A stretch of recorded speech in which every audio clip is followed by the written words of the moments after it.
Thank you very much. I assure you that that was a heartfelt welcome to the Unitarian Universalist Church of Lancaster. But for those of you who don't know me, I'm Lenore Bajar-Dukes. My pronouns are she and her, and I serve this congregation as the Director of Lifespan Faith Development. And for the second time this morning, I wish you sincerely a good morning to all of you. It is my pleasure to welcome all of you to this progressive spiritual community where we come together to nourish the spirit, to connect in love, and to act for justice. Here at UUCL, as we like to refer to ourselves, love is our only doctrine, and service and justice are our most sacred prayers. So we pray in so many ways. We pray together by striving to live lives in words and deeds that affirm that Black lives matter. Our doctrine of love has moved us to affirm for decades that love is divine, and love is what makes a family. So no matter who you are, no matter where you are from, no matter who you love, what feelings you're carrying here today, or how you experience and express gender in your body, you are welcome here. You are welcome to journey and grow with us. We gather this morning in a community of many ages, many experiences, identities, and backgrounds because we know that we need each other, because we know we all carry an imperfect, precious piece of wisdom and truth, and that there's always more truth out there that can help us grow. So whether you believe in nature, or love, or God, or science, or some combination of all of these things, whether you are content to just let the great mystery be, or whether your truth is a different truth altogether, you are welcome here. And let us continue to weave our beautiful tapestry of spiritual community. I offer a special gratitude for the presence of anyone who is new here. We're so glad you're taking the brave step of checking out the spiritual community. And we hope that you will feel connected to what goes on here. We hope you'll find folks to chat with during one of our breakout rooms after the service. And we hope we will get to meet you at one of our many events, whether that's in person, outdoors, or virtually. If you'd like to find out more information about what goes on here, the vibrant spiritual lives here, we encourage you to sign up for our newsletter by visiting our website. I now invite us to enter into sacred space as Reverend Israel lights our chalice, the beloved symbol of our Unitarian Universalist movement. As frozen earth holds the determined seed, this sacred space holds our weariness, our worry, our laughter, and our celebration. Let us bring seed and soul into the light of thought, the warmth of community, and the hope of love. Let us see together, hear together, love together. Let us worship. Thank you, Lenore. I am Reverend Israel. I use he, him for pronouns, and I'm the minister of this congregation. And it's my pleasure to welcome you all here too this morning. Welcome you all here to this space, this virtual sacred space where we are gathered together. Where this morning, I think we may be gathered in complexity. Gathered in the complexity of this marvelous, mysterious, and improbable experience that we call life. Gathered in complexity of this painful, difficult, challenging, and also joyous and everything that lies in between experience of what it means to be alive. We are here together also gathered in community. Though virtually, we are gathered in community together to be with others, to spend some intentional time in this sacred space that we call our sanctuary. Gather together to be intentional about our lives, to reflect with intention in our lives about what is important. And today, on this day, December 19th, during the height of the holiday season for many of us, we are gathered in this space that we make our sanctuary from a season, a time of year that can overwhelm us with expectations, overwhelm us with commitments, overwhelm us with the wave of emotions that come to many of us this time of year and always. It's the holidays. And there are so many messages in front of us all the time right now, this time of year, about how we should be, how we should feel. We're presented with literal pictures of some mythological Hallmark and Hollywood-fueled picture of some perfect 1950s or maybe even 1850s holiday scene of perfection with fake snow, a happy roast dinner with a happy family, opening presents under a fluffy giant tree, sipping hot chocolate, gathering. Pictures of a Christmas that never really existed in the first place, and certainly may have never existed for any of us, or a holiday gathering, whether you celebrate Christmas or not, that maybe never would have existed for anyone or you. Or perhaps only for a narrow, privileged, and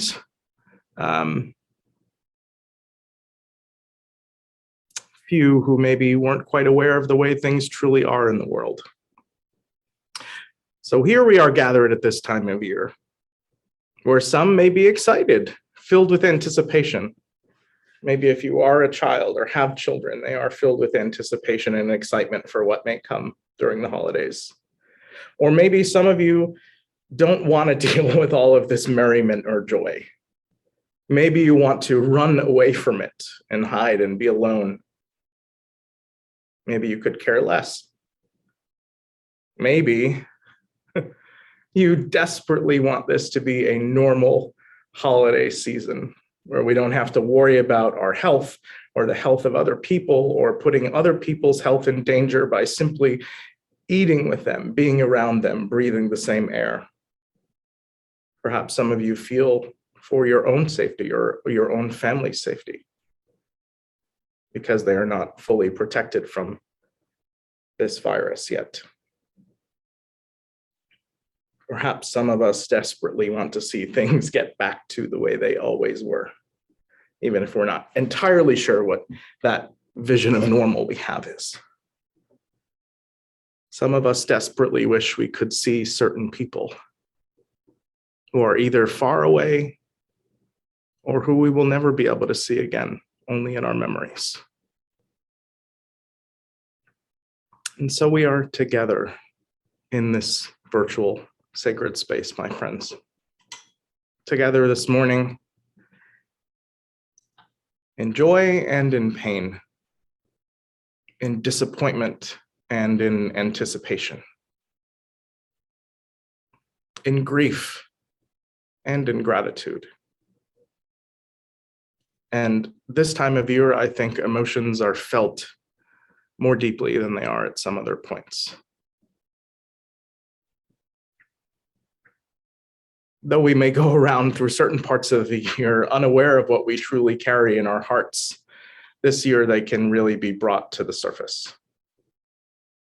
So whoever you are, no matter what you bring to this space, grief or loss, worry of illness, anxiety about money and the financial pressure of the season, the pain of estrangement from people, the darkness itself, the depression that the darkness this time of year itself brings. Whether you are experiencing the pain of being honest with yourself and the fact that the myths of the season, the myths and the language and the metaphor and the stories of the season that once brought you cheer and hope and peace no longer move your soul. Or whether you are just busy and stressed and need desperately this moment to stop and to slow down, to actually appreciate the beauty of the holiday season, to appreciate the warmth and the peace that comes with stillness, to appreciate the stillness and generative, creative beauty of the gestational darkness. No matter what brings you here, for whatever reason, we welcome you into this space to hold and to process all that you are feeling. We make space for all of that here.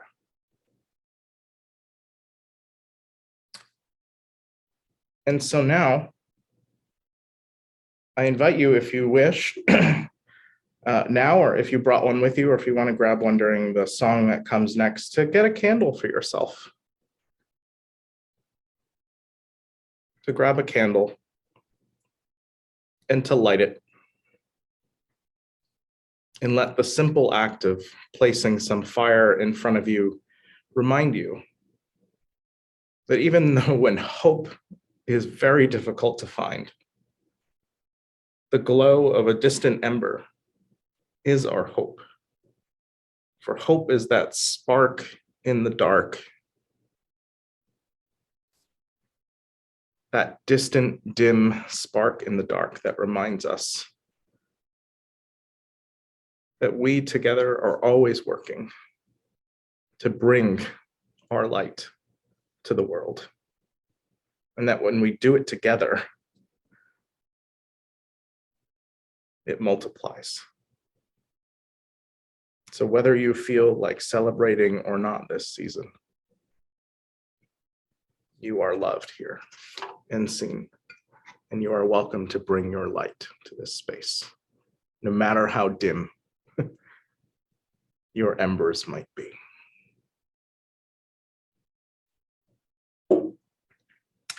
I end us off with some brief opening words, because sometimes I feel like I just need to read a poem.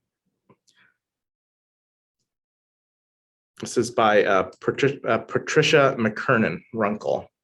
She says, "Slip off your shoes and set them by the door. Enter barefoot this darkened chapel, hollowed by loss, hollowed by sorrow. Its gray stone walls and floor, you, the congregation, are here to listen, not to sing today. So kneel in the back pew, make no sound, and let the candles speak."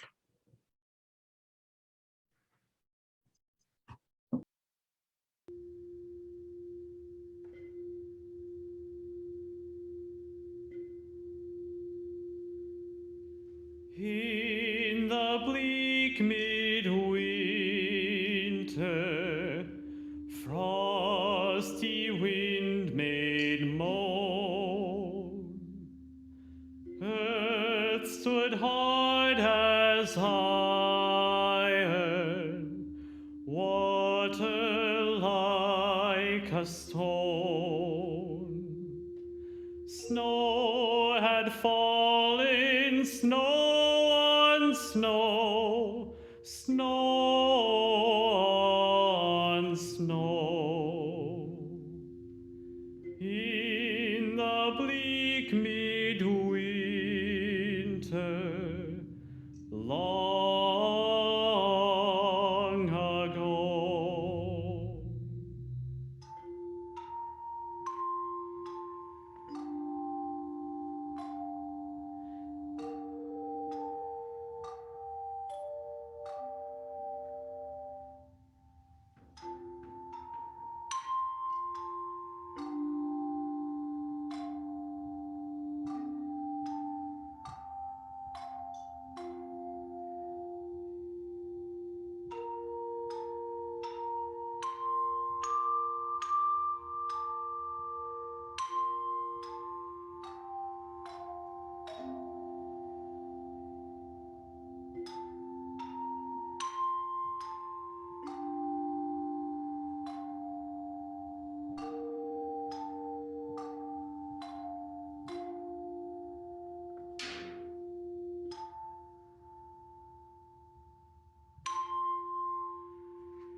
I wanted to share a story with you this morning, and it's one that might be familiar to you. Maybe because you are a child and you've done spirit play in person with us, or maybe because you heard a different version of it last January. This story is adapted from one by Mary Ann Moore. And after I told it in worship last January, Graham Capobianco approached me and he told me that it had really moved him, and so he offered to set it to music. While watching it, I was very moved by this version, and so today, when we're sitting in the quiet darkness, I wanted to share it again with you. Every Spirit Play story is an invitation to wonder. So in the quiet mystery that lingers after the story, I invite you to sit for just a moment with whatever wondering questions are coming up in your heart, just to offer yourself that time.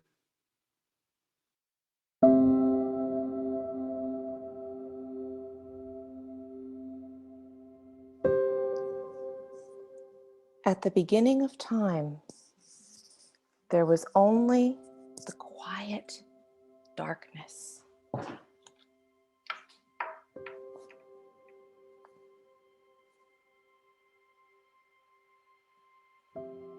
And then there was light.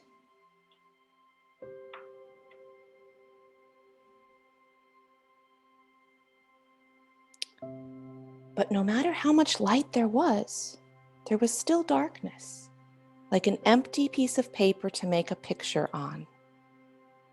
Light and dark always go together. Darkness is always behind and under and all around the brightness of light. See? It is hard to see in the dark. We cannot move around much in the dark. I wonder, why does it always have to be dark? Why couldn't it always be light? Why is there darkness anyway? Darkness is for sleeping and dreams. Darkness is for seeing with our inner eye and growing our spirit. Darkness is for growing our bodies and becoming stronger and braver. Seeds grow in the winter darkness, nurtured inside the ground. Birds grow in darkness, curled up inside their eggs, safe in their nests. All babies grow in the warm darkness, safely snuggled inside their mother's wombs. All creatures, plants, animals, and people need times of darkness and stillness in order to grow and to rest. It is hard to see with our eyes in the dark, but we can see in another way. We can close our eyes and see with our inner eye, because some things don't actually get in our way of that. You can see things in your mind with your inner eye, the kinds of things that we see in our dreams.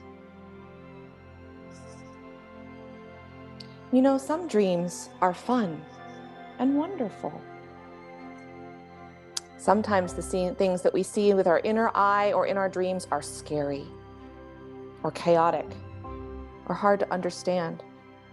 This is one way we learn not to be afraid, by dreaming about the things that scare us. When we are awake, we will know how to be brave. Dreams and darkness help all of us grow our bodies, our minds, and our hearts. And darkness and dreams can help us grow our spirits. You must dream and use your inner eye so that your spirit can grow.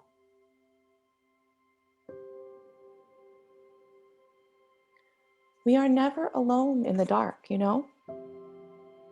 Perhaps our family is nearby, just in the other room, or just in our memories.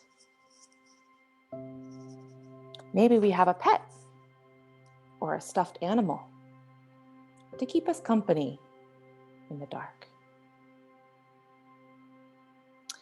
And the spirit of love and mystery that some call God is also with us. Darkness is good. Darkness helps us and protects us and comforts us.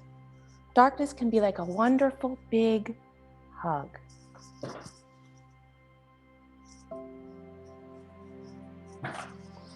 Darkness is like the spirit of mystery and love. This spirit of mystery and love, known by many names that some call God, is in the darkness.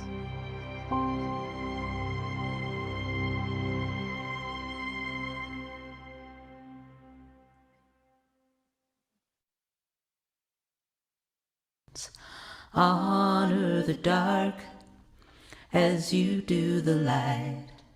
Receive the gifts that come to us by day and by night. I choose to honor the dark, uncertainty and change. Deliver us from fear until only love remains. Honor the dark as you do the light. Receive the gifts that come to us by day and by night. I choose to honor the dark, uncertainty and change. Deliver us from fear until only love remains. Honor the dark as you do the light. Receive the gifts that come to us by day and by night. I choose to honor the dark, uncertainty and change. Deliver us from fear until only love remains.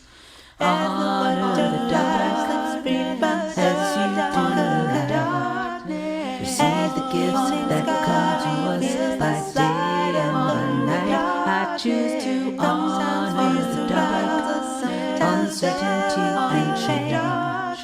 Deliver us from fear until only love remains. Honor the dark. What are you carrying in the darkness? What is growing, changing in process for you that lays wrapped in the warm blanket of darkness? What seeds are you sowing?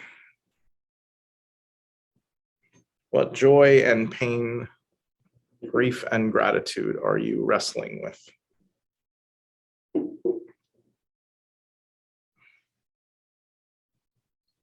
What do you carry on your heart today? What weighs you down? What roots you? And what gives you wings?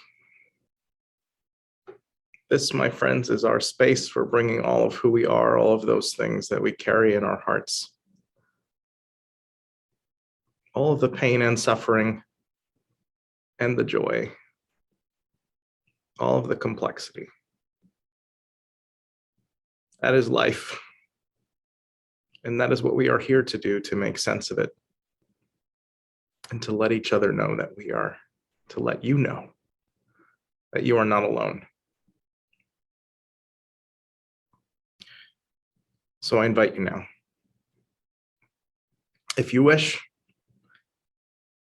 if you need to say something out loud, to name the thing that you are carrying in your heart, to name the thing that you need help with, to name the joy, the sorrow, or the complex truth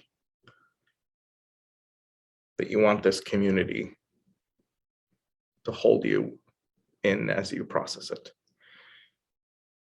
I invite you to type your joy, your sorrow, or your complex truth into our chat in 15 words or less.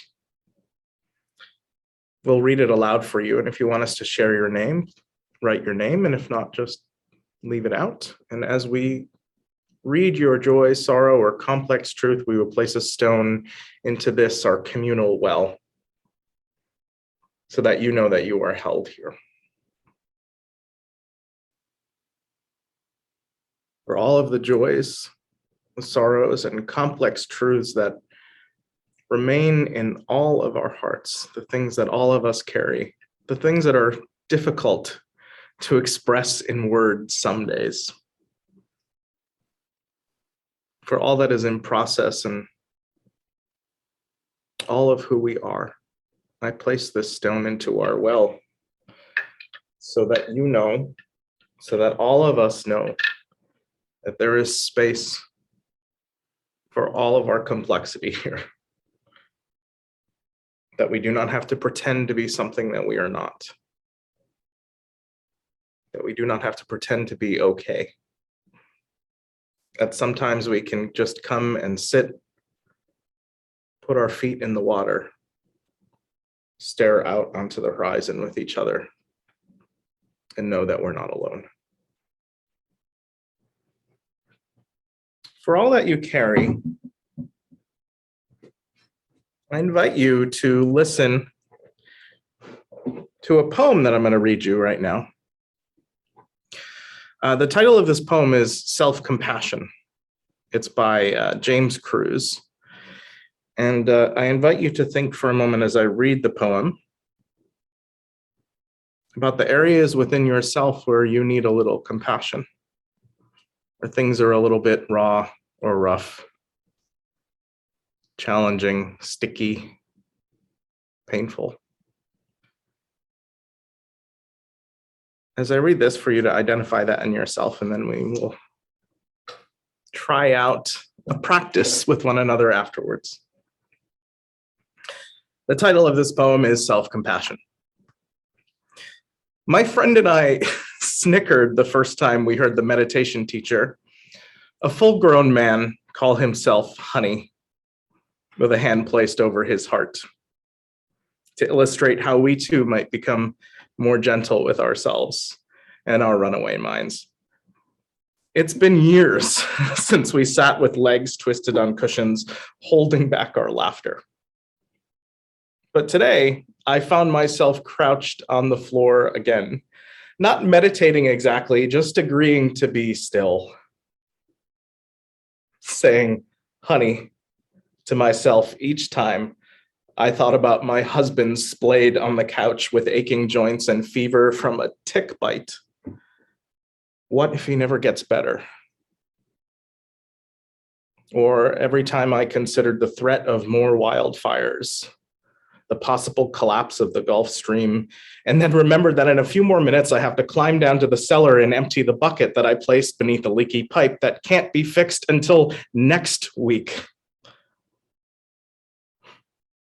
How long do any of us really have before the body begins to break down and empty its mysteries into the air? Oh, honey, I said, for once, without a trace of irony or blush of shame, the touch of my own hands on my chest, like that of a stranger, oddly comforting in spite of the facts. So, my friends, I'm going to invite us now to take a moment. Invite you, us, to take some time. Take some time during this time of year when time is maybe a precious resource. To be compassionate with yourself. And also to take some time to remember and to make space for the absurdity and the humor in life. So as we try this, I just want to say that if any of it feels silly, strange, or if you feel yourself self-conscious about what I'm asking you to do, you're welcome to turn off your camera, or better yet, I actually encourage you to leave it on so that you can look around and know that you're not alone grappling with living and laughing and struggling with the absurdity of life.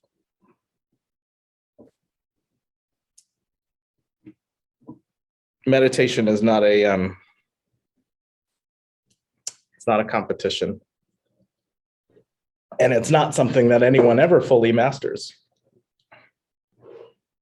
So I invite you now just to be present with yourself, to life, to draw attention to your body, make yourself comfortable,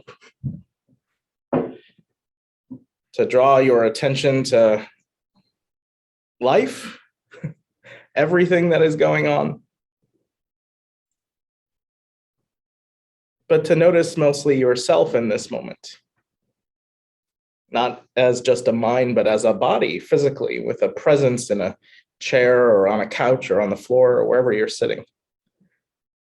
To feel the soft squishiness and hardness of your body wherever you are, and make yourself comfortable, rock from side to side. Feel yourself sitting, your butt on the chair, floor, wherever.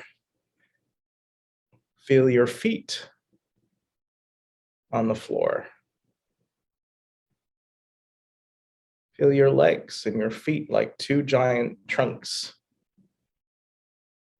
rooting you and connecting you into the earth,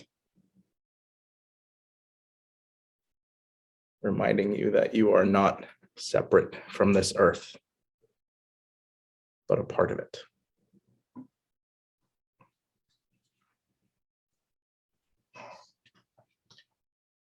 And now, if you will, I invite you to draw attention to that breath of yours, that thing that is always flowing in and out of you, keeping you alive. And to take a deep breath in and out.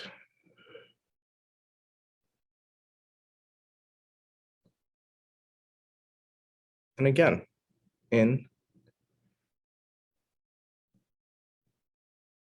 and out.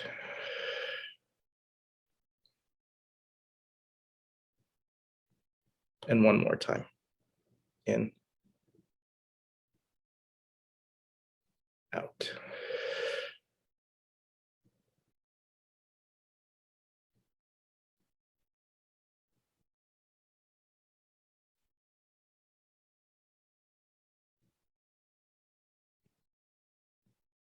And as you sit, to begin to allow yourself to notice yourself, your body, and any discomfort you might be experiencing in it. Might be a small ache or a pain. Might be some stickiness somewhere, some roughness. Something that's bothering you or weighing you down.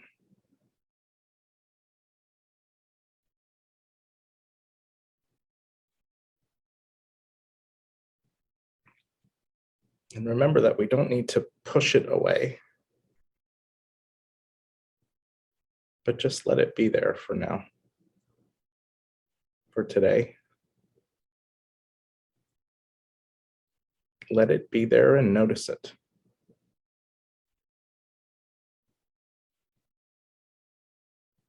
And then just take another breath.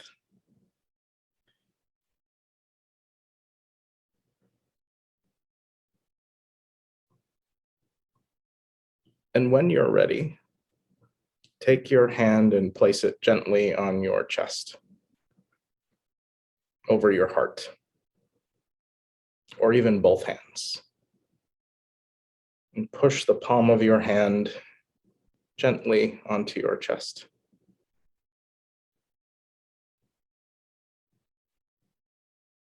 And take a breath.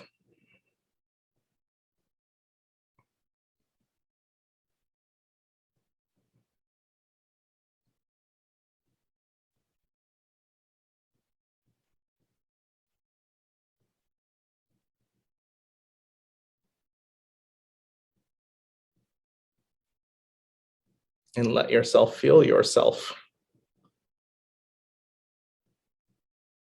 Comforting yourself. Reminding you that you deserve compassion too.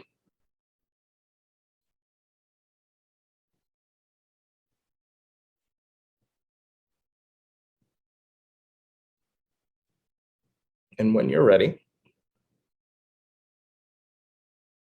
I invite you to say to yourself, and say it out loud if you wish, like you're saying it to someone you love deeply, for all that you experience.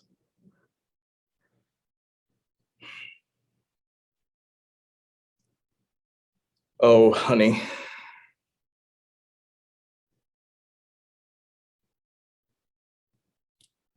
Oh, honey.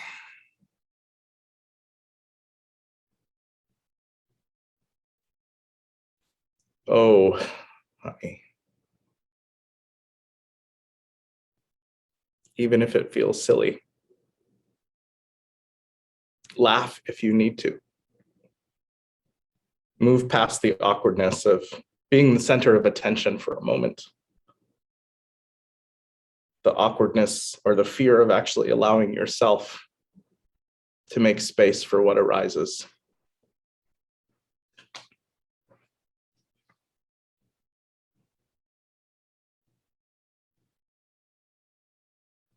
And take a breath. And then greet your fear or your anxiety or your awkwardness with a very fierce and loving, oh, honey.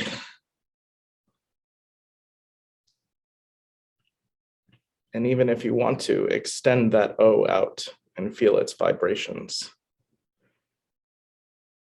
Oh, honey.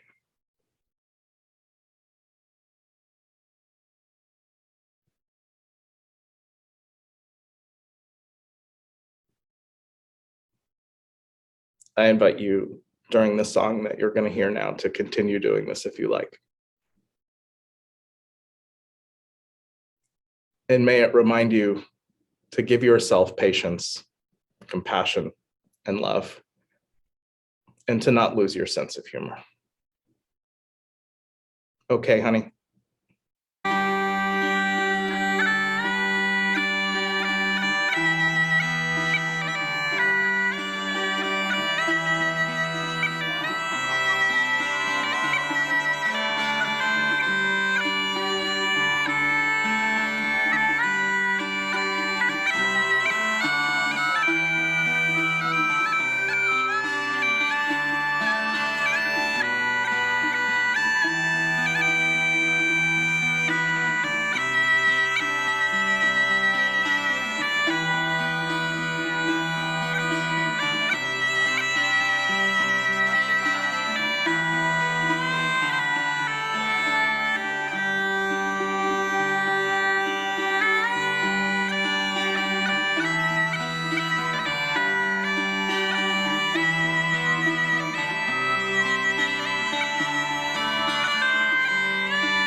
The Griever's Holiday Bill of Rights by Bruce Conley.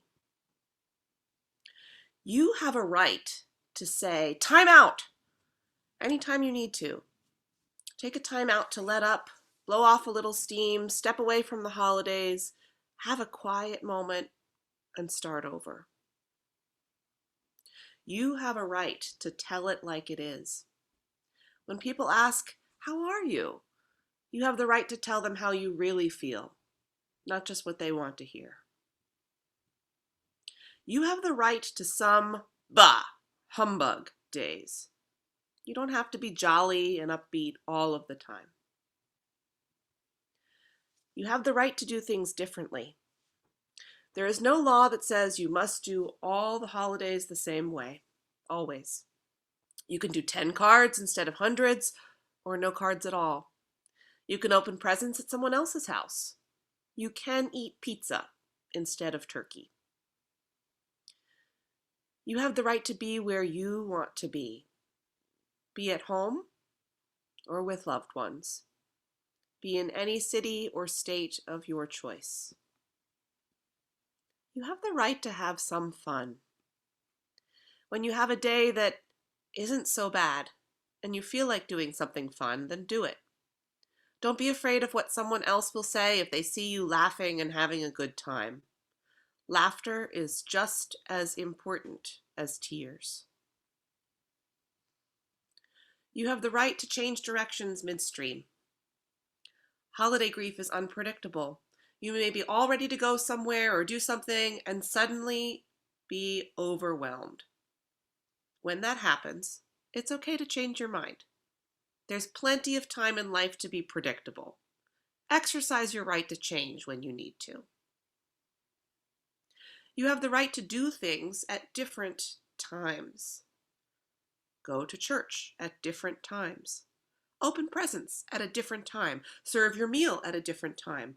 Give up and go to bed at a different time. Don't let the holiday clock run your life. You have the right to rest, peace, and solitude. You don't need to be busy all the time. Take a nap whenever you need one. Take time to pray and to meditate, to recharge your spirit. It may do you much more good than showing up for the next event or eating another ritualized meal. You have the right to do it all differently again next year. Just because you change things one year, try something different, does not mean you have written it in stone. Next year, you can always change it back or do it in yet another way. We're going to hear a song now that is, I like to think, one of the Unitarian, specifically, I would say, Unitarian anthems of Christmas time, because it's a popular American and actually sung all over the UK as well too, Christmas song, and it's called "It Came Upon the Midnight Clear," and it was written by Reverend Edmund Sears, who was a Unitarian minister in the Unitarian congregation in Wayland, Massachusetts in the 1800s. And Reverend Sears was a minister there, and then he moved to a larger congregation in Lancaster, which is how it is pronounced there, in Lancaster, Massachusetts. And he actually suffered a bit of a breakdown from the stress of ministry, the stress of being a minister during the Mexican-American War. And he was deeply depressed, and he retired from his congregation. And he eventually went back to ministry. But during that period of time, when he was experiencing quite a bit of melancholy and depression, he wrote a hymn for Christmas. And a hymn that focused not on Bethlehem or on the birth of Jesus, but actually on a call for peace and stillness. And that is the song we're about to hear, that tells us to, "Oh, hush the noise, ye people of strife, and hear the angels singing."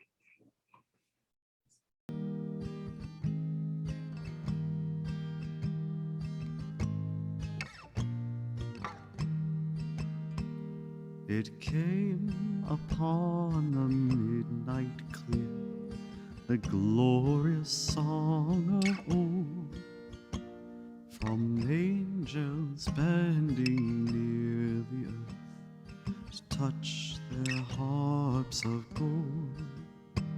Peace on the earth to all goodwill, from heaven the news we bring. The world in solemn stillness lay to hear the angels sing. Still through the cloven skies they come, with peaceful wings unfurled. And still their heavenly music floats over all the weary world.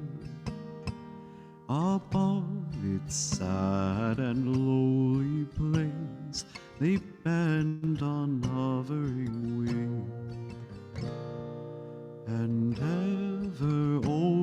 its babble sighs, the blessed angels sing.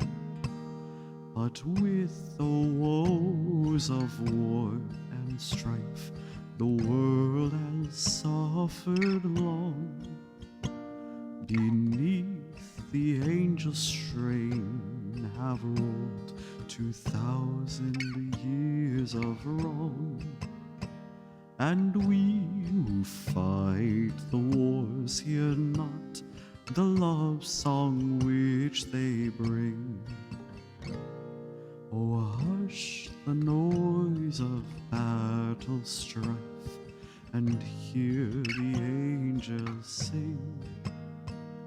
For lo, the days are hastening on, by prophet bards foretold, when with the ever-circling years comes round the age of gold, when peace shall over all the earth its ancient splendors fling,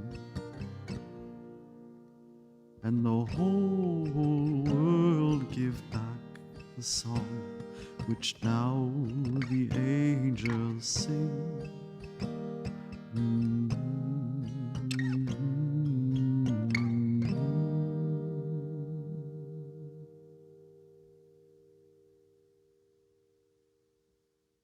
going to close up our time together today with a ritual of lighting some candles. And the reason we use candles is not just because they're pretty, but because many people around the world for centuries have used light at the darkest time of year. And as we approach the winter solstice this week, we need some light in our lives to remind us that although the darkness can be beautiful, the darkness can be productive and creative. It can also be challenging for many of us. And so we use light to remind us that hope, when all around is dark, hope is the spark, the ember that remains, that remind us that we can rekindle the great fires of passion and beauty and creativity together, that we can spark love and joy and justice in our lives and in our communities, that we can hold each other in warmth and love. And remind ourselves that fire takes effort to tend. If anyone has ever, I remember when I did Boy Scouts very briefly. And I remember when we would do overnight trips, we'd have to stay up and someone would have to tend the fire overnight and everyone would have to do it in shifts. And so fire reminds us that keeping the hope, the spark of love alive takes all of our efforts. Reminding us through all of our lives that we are not alone and that we need each other. Going to light our first candle, which is the candle of remembrance. And it is a candle for all of those that we have loved and lost this time of year, this year, and always. And so as I light the candle, I invite you to pause, to remember their name, their face, their voice, and let this light bring you back to the memories that connect you and us to them in this season.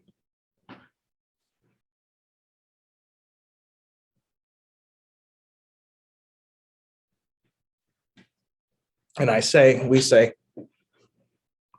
may this light remind us that we are not alone, that we need each other. May our eternal love surround them.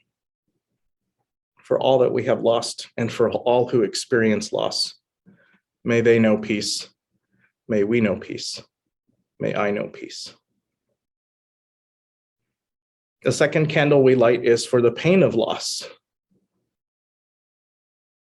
Loss of people, loss of relationships, people who are still here that we no longer have a loving relationship with or perhaps never did.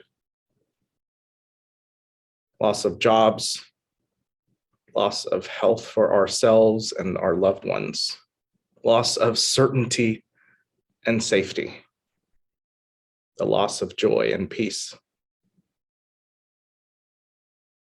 May this light that we kindle show us a path, even if it is distant, to find comfort, healing, processing, and make meaning for all we have lost and all those who experience loss.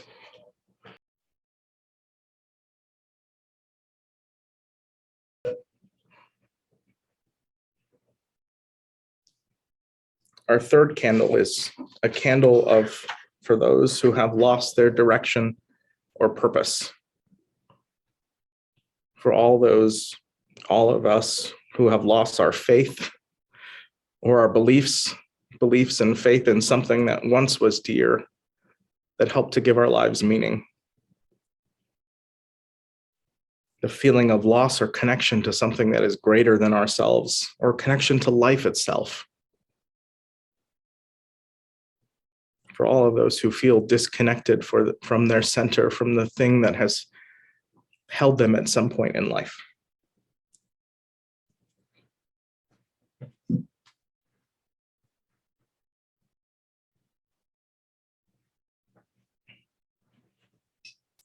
And the final candle that we light is the candle of hope, which remind us that in darkness, when all seems lost, hope is the ember that remains, and from that spark of abiding love that always endures, reminds us that hope is always with us. Remind us that hope is the impulse of life, to seek more of it, to dream more, to gather strength from within and from our connections to ourselves and others, and to life itself. The hope that calls us during the darkest night of the soul. May we remember the candle, this light.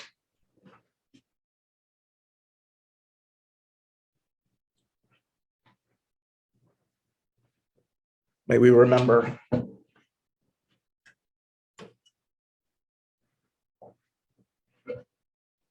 that light is always with us.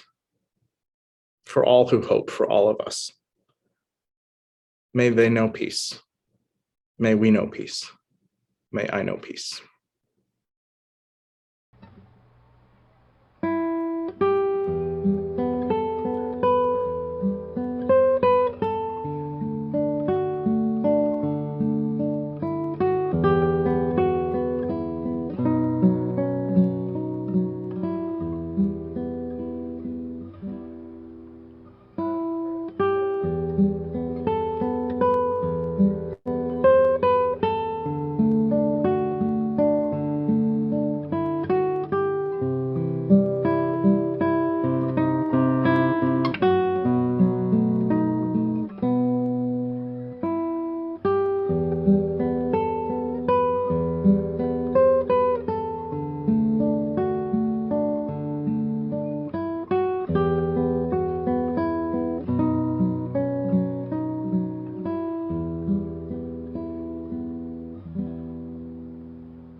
We now take an offering as an outward expression of our interdependence.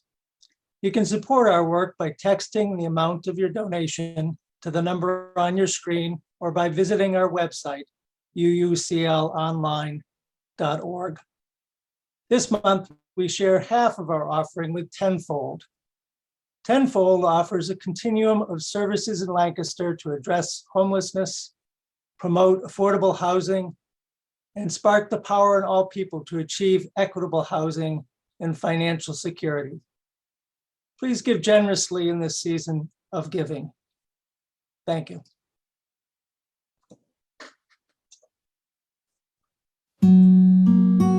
yourself a merry little Christmas.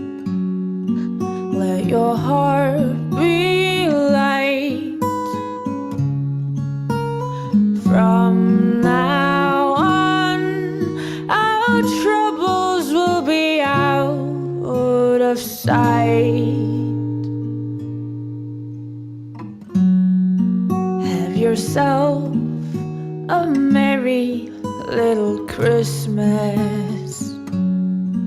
Make the Yuletide gay. From now on, our troubles will be miles away. Here we are, as in olden days, happy golden days. Oh, yeah. Faithful friends who are dear to us, gathered near to us once more. Through the years, we all will be together, if the fates allow. Hang a shining star upon our highest bough, and have yourself a merry little Christmas now.